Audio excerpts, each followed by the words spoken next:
dia itu yang dia bawa. Jadi dia itu melakukan kejahatan mengamalsukan ijazah Hari Mulyono. Itu melakukan kejahatan.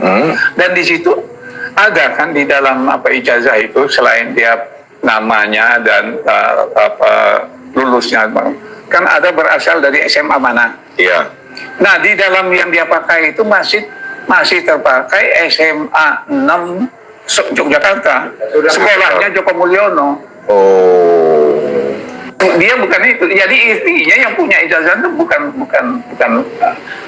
ganti foto, itu ganti nama. Yang dia bikin dia takut untuk menunjukkan ijazah asli itu bukan ijazah dia. Assalamualaikum warahmatullahi wabarakatuh. Profesor Sofyan Effendi menarik pernyataannya. Semua ucapannya di podcast ya, dia minta yang di langkah update itu tentang ijazah Jokowi itu ditarik, dan dia ingin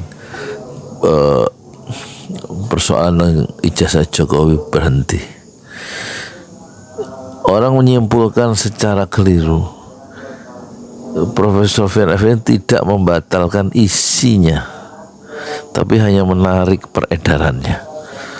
Dia nggak mau itu diedarkan, tapi isinya bener. Itu cerdiknya Sofyan Effendi.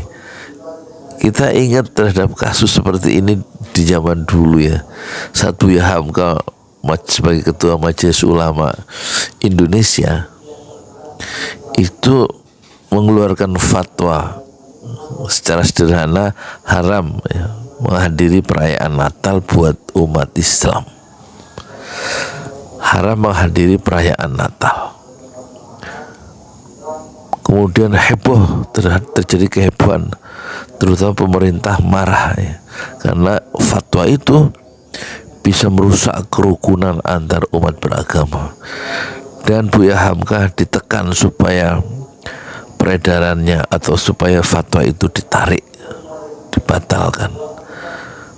Buya Hamka cukup cerdik ya. Buya Hamka sebagai ketua Majelis Ulama, dia menarik peredaran fatwa itu, tapi isinya tetap tidak dibatalkan.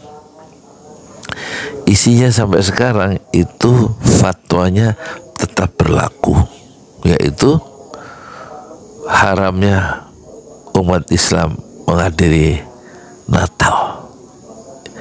Itu intinya, tidak dibatalkan. Yang dibatalkan adalah peredaran dari fatwa itu, tapi isinya Buya Hamka tidak membatalkan, jadi tetap berlaku terus ya.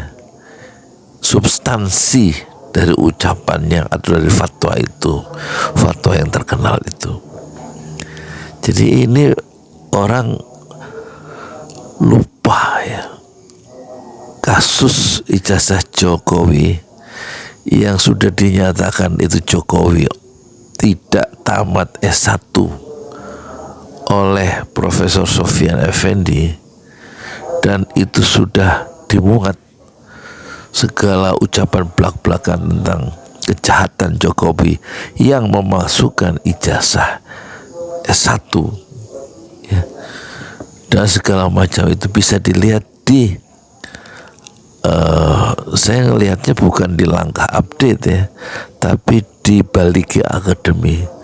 Lamanya 1 jam 19 menit apa 9 menit, 1 jam 19 menit ya. Dan itu isinya tidak dibatalkan oleh Profesor Sofyan Effendi, tapi dia menarik ya ucapannya yang dimuat di langkah update ya. Dia mengaku tidak tahu kalau itu disiarkan secara live.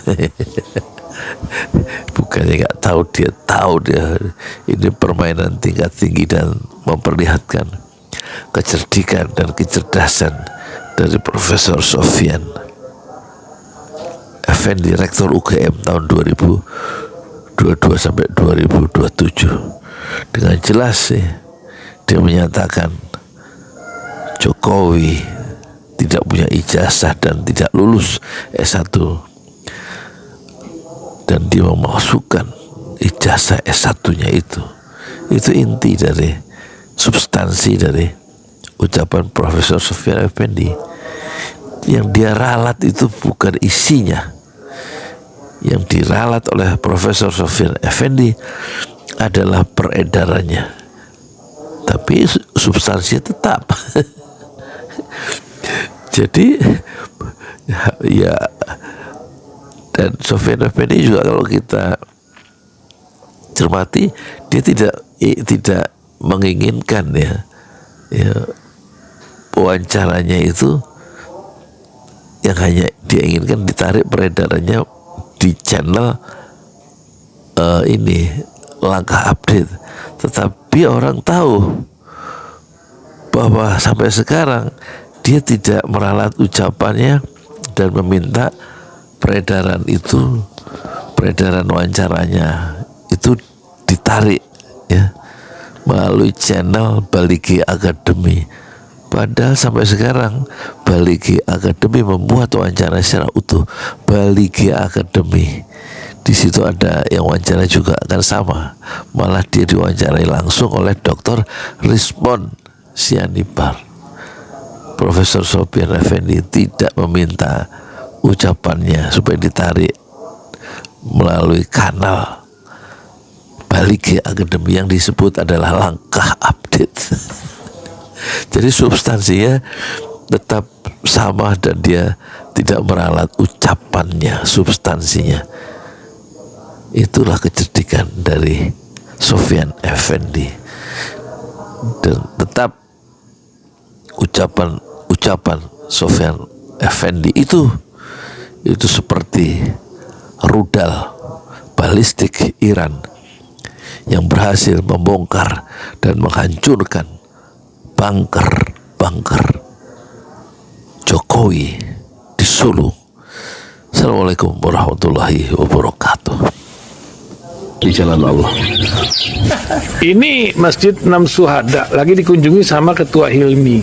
Modal awalnya berapa Pak Yudi Pramuko? 750.000. 750.000 rupiah aja. Jadi ini 500 jutaan nih barang. Sekarang udah habis 310. Masya Allah, tuh udah pakai keramik, laponnya tinggal. Granit tuh kayak marmer. Tuh, ya. Masya Allah nih, sampai juga kita ke sini. Masjid Enam Syuhada, ngapa namanya Masjid Enam Syuhada, Ya, Pak Yudi? kita mau mendokumentasikan perjuangan dakwahan nama anak muda pengawal Habib Rizik Syihab itu. Masya Allah. Yang dibunuh sama orang jahat di kilometer 50. Kilometer 50 ya. Itu kan simbol memperjuangkan dakwah itu kita harus memberikan segalanya untuk Islam kan ya. Untuk Masya dakwah Islam. Allah. Dan nama anak muda itulah yang sudah memberikan segalanya untuk Islam. Masya Allah. Kita Apa nanti nama pemuda itu ada juga di sini mungkin diterangkan? Mungkin namanya 6 syuhada. 6 syuhada Ya. itu, 6 syuhada dipasang di sini, 6 syuhada. Bip Ali, apa yang dikomentarin dari ini semua, Bip Ali? Masya Allah, luar biasa. Dari uang 700.000, kalau pengen ternyata bisa. Bisa. Allah kirim. Tuh, bisa. Ya, Masya. dengan masuk satu gang kecil, tapi Bapak ini luar biasa. Kecil tuh. Masya Allah kan? Satu call aja. Masya Allah. Perjuangan Pak Yudi Pramuko, YouTuber sejagat paling tua. Tertua di semesta. Tertua di semesta. Masya Allah. Tukang donat. Tukang donat. Tukang donat dari Paru. Ini saya laporkan dari lapangan ini langsung dari Masjid Enam Syuhada. Masya Allah. Dan ini dia. Dalam lihat ah. Tuh lihat tuh masjidnya. Tuh imamnya di situ tuh. Malam lagi kita. Masya Allah. Masih kurang nih. Atapnya katanya transfer aja. Masjid Enam Syuhada sebentar lagi selesai. Dinding lubang angin sebagian sudah terpasang, lantai 2 dan kemudian plafon termasuk lantai bukan keramik, granit 150 dus bersama tiang-tiang yang ada 16 setinggi 4,5 meter. Kemudian finishing terakhir adalah tangga menjebol atap ya, lantai pertama untuk masuk ke lantai 2. Inilah Masjid Enam Syuhada. 2,5 tahun lalu dimulai pada 2 Agustus hari Senin 2021. Tinggal sedikit lagi insya Allah, dan lantainya dari keramik, bukan keramik, granit, sudah diresmikan lantai pertama. Nanti lantai kedua lewat sini tangganya jebol untuk masuk ke lantai 2. Inilah Masjid Enam Syuhada yang sangat megah karena dari bahan-bahan pilihan, kualitas nomor 1.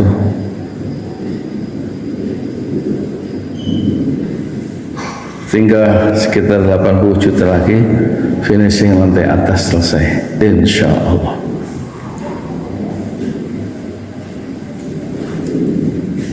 Ya, inilah Masjid Enam Syuhada yang sangat bersejarah, ya,